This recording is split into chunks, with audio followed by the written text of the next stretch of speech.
روزے کی حالت میں عام طور پہ لوگوں کا یہ سوال آتا ہے کہ جو مریض لوگ ہیں انہیلر استعمال کرتے ہیں، جو دمے کے مریض ہوتے ہیں، سانس کی پرابلم ہوتی ہے، تو جو استعمال کرتے ہیں تو جو منہ کی فضا کی حد تک جو ذرات ہوتے ہیں، کیا اس کے استعمال کرنے سے روزہ باطل ہو جاتا ہے؟ آیت اللہ سستانی فرماتے ہیں اس سے روزہ باطل نہیں ہوتا۔ جو ذرات آپ کے منہ کی فضا میں رہ کر پھر ختم ہوتے ہیں آپ کے لعاب دان میں، تو لہٰذا اب وہی لعاب دان یعنی آپ کے منہ کا جو پانی ہے اس میں سب کچھ ختم ہو گیا اور آپ یعنی اس کا وجود ختم ہوگا دوائی کا، آپ وہ پانی منہ کے اندر لے کے جا رہے ہیں تو آپ کا روزہ صحیح ہے۔ یہاں پر ایک اور سوال بہت اہم ایک اور سوال کیا جاتا ہے کہ جو لوگ ہارٹ کے پیشنٹ ہوتے ہیں ان کے لیے ایک ٹیبلٹ ہوتی ہے، جب ان کو پین ہوتی ہے نا جی زبان کے نیچے وہ ٹیبلٹ رکھی جاتی ہے، اس ٹیبلٹ کے زبان کے نیچے اجزاء ہوتے ہیں چھوٹے چھوٹے، تو وہ تھوڑے سے جو ہے وہ ڈاٹس سے زبان کے نیچے ہوتے ہیں۔ اب اس ٹیبلٹ کا روزے کی حالت میں استعمال کرنا کیسا ہے؟ یہ جو مریض لوگ زبان کے نیچے رکھتے ہیں، اس میں آیت اللہ سستانی اور آیت اللہ خامنائی کے فتوے میں اختلاف ہے۔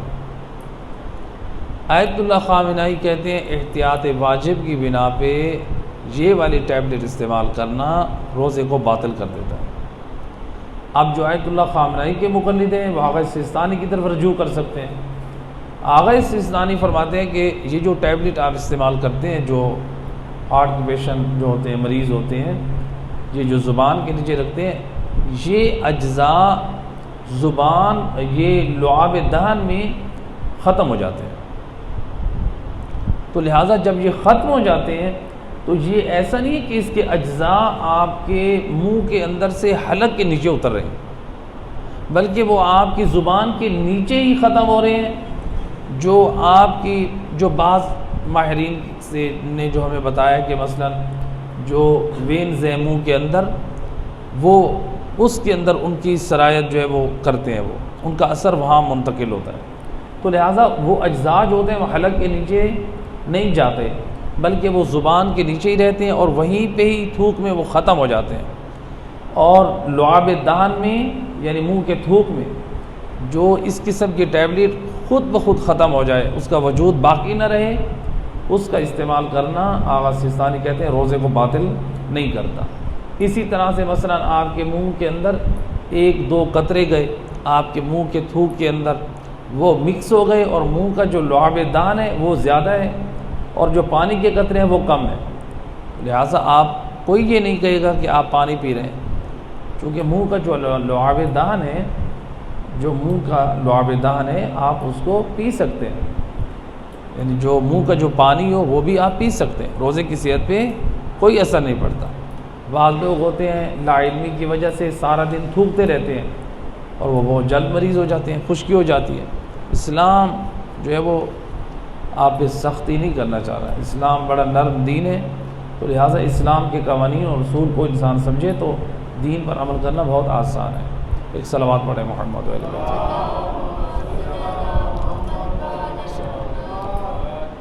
آپ لوگوں کی طرف سے اب کوئی سوالات ہوں تو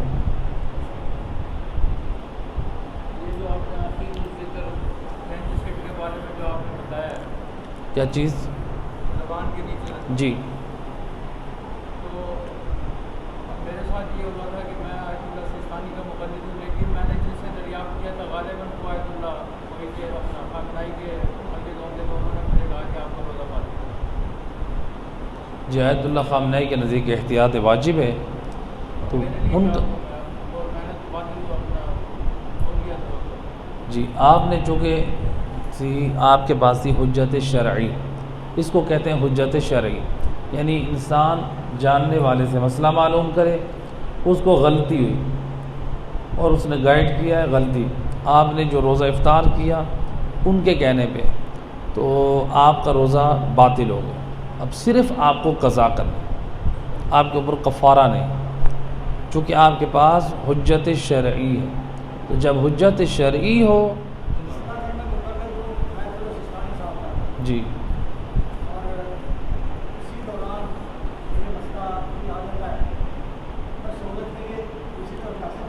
جی بہت عمدہ سوال ہے کہ مثلاً آیت اللہ سستانی کا مقلد ہے اور بعض مسائل میں وہ احتیاط واجب، احتیاط لازم، محل اشکال، جن فتاووں میں یہ احتیاط واجب اور احتیاط لازم یا محل اشکال لکھا ہوتا ہے، اس میں جو مقلد ہے اس کو حق حاصل ہے کہ وہ عالم مجتہد کے بعد فل عالم کی طرف رجوع کر سکتا ہے۔ فل عالم کسے کہتے ہیں؟ یعنی عالم مجتہد، عالم یعنی جو اپنے زمانے میں فقہ میں اسپیشلسٹ ہو، جو بندہ حقیر کی جو ریسرچ ہے، یعنی میں نے قم المقدس سے جو اہل خبرگان اور نجف اشرف میں جو خبرگان ہیں، جو اہل علم ہیں، جو اس چیز کی شناخت رکھتے ہیں فقاہت کے رتبے کو پہچاننے کی، تو انہوں نے آیت اللہ سستانی کے مجتہد عالم ہونے کی تصدیق کی ہے۔ تو لہٰذا آیت اللہ سستانی جو ہے وہ عالم ہے۔ اب ان کا مقلد احتیاط واجب، احتیاط لازم، ان جیسے مسائل میں رجوع کرنا چاہتا ہے، کیونکہ جس فتوے میں فقیہ احتیاط واجب، احتیاط لازم لگائے، اس میں آپ کو اختیار ہے، آپ اسی فقیہ کے فتوے پہ عمل کریں، صحیح ہے، درست ہے۔ اگر آپ اسی مسئلے میں فل عالم کی طرف رجوع کرنا چاہیں، آپ کے لیے جائز ہے۔ اب فل عالم کون ہے؟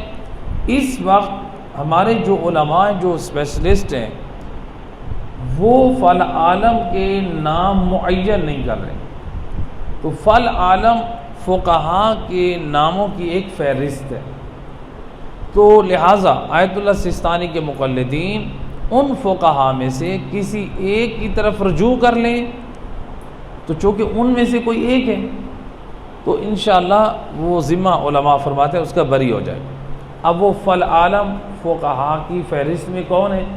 اس میں آیت اللہ اسحاق فیاض ہیں، جو اس وقت نجف اشرف میں آیت اللہ خوئی کی شاگرد ہیں فل عالم کی فہرست میں۔ ان میں ایک آیت اللہ سعید الحکیم تھے جو وفات پا چکے ہیں، آیت اللہ محسن الحکیم کے نواسے تھے، اور فل عالم کی فہرست میں آیت اللہ شبیر زنجانی ہیں۔ تو یعنی آپ ان کے فتاووں میں سے کسی فتوے کی طرف آپ رجوع کر سکیں۔ پھر اس کے بعد پھر اور فقہاء ہیں، تو بہرحال یہ جو نام میں نے بتائے ہیں فقہاء نے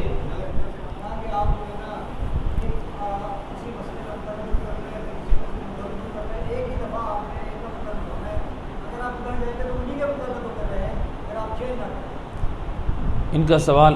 بہت عمدہ ہے کہ جس کی آپ نے تقلید کی ہے تو آپ انہی کے مقلد ہو کے رہیں، آپ تقلید چینج نہ کریں۔ جس کی آپ تقلید کر رہے ہیں، مثلا آغا سستانی کی، اب وہ اپنے فتوے میں احتیاط واجب، احتیاط لازم، محل اشکال بتا رہے ہیں، وہ خود کہہ رہے ہیں اپنے فتوے میں آپ کو اختیار ہے اس فتوے میں فل عالم، یعنی جو میرے بعد دوسرے نمبر پہ آپ اس کی طرف رجوع کر سکتے ہیں۔ تو گویا جب آپ رجوع کریں گے آپ اس کی تقلید نہیں کریں، آپ حقیقتاً آیت اللہ سستانی کی تقلید پہ عمل کر کے دوسرے فقیہ کے فتوے پہ عمل کر رہے ہیں، تو لہٰذا آپ اپنے فقیہ کے فتوے کی حقیقت میں تقلید کر رہے ہیں، تو اس سے مخالفت لازم نہیں آتی ہے۔ جی اور کسی برادر کو کوئی سوال؟ ایک صلوات پڑھ دیں محمد۔ ایک اور شرعی مسئلہ، عام طور پہ ایک مسئلہ عام طور پہ یہ پوچھا جا رہا ہے کہ نماز کی حالت میں بعض لوگ ہوتے ہیں کہ دعائے قنوت میں اپنی انگوٹھی کا نگینہ جو ہے وہ چینج کرتے ہیں، تو کیا یہ ثابت ہے، یعنی یہ مستحب ہے؟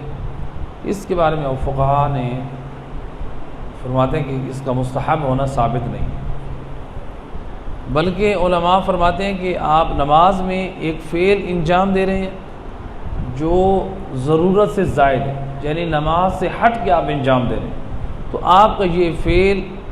جو ہے بلکہ کراہت کے دائرے میں داخل ہو جائے گا، یعنی اس سے نماز کا ثواب کم ہو سکتا ہے۔ مکروہ کا مطلب یہ ہے کہ ثواب کا کم ہونا، تو لہٰذا اس سے اجتناب کیا جائے۔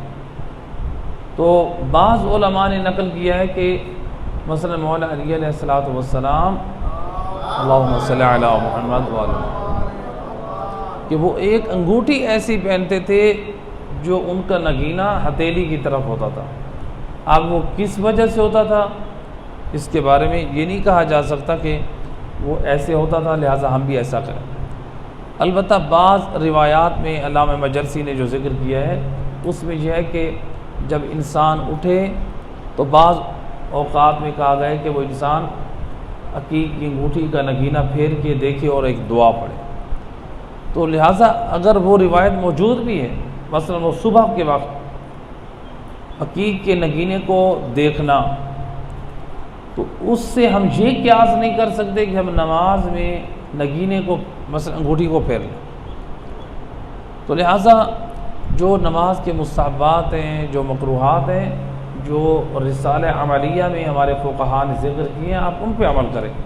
لوگ ہوتے ہیں چھوٹی چھوٹی بات جو ہے ادھر سے سنیے ادھر سے سنیے، ہم ان کو دین کا حصہ بنا لیتے ہیں۔